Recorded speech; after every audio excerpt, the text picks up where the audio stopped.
سؤال مهم أوي. ليه بقينا بنسأل بعض عن كل حاجة في حياتنا؟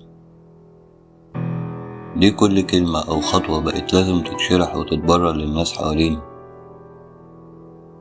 بقينا نشوف ناس تراقبك، تنتقدك وتتكلم عنك، مش عشان بيحبوك لكن كأنهم مستنيين غلطة. طب ليه بقى الحياة الشخصية ما بقتش خصوصية؟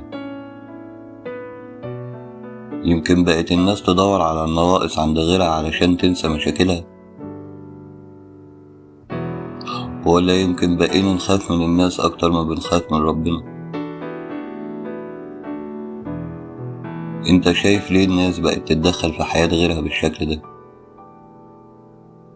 شاركني رأيك في التعليقات، وافتكر أوقات الخصوصية أمان. حافظ على نفسك من فضول الناس.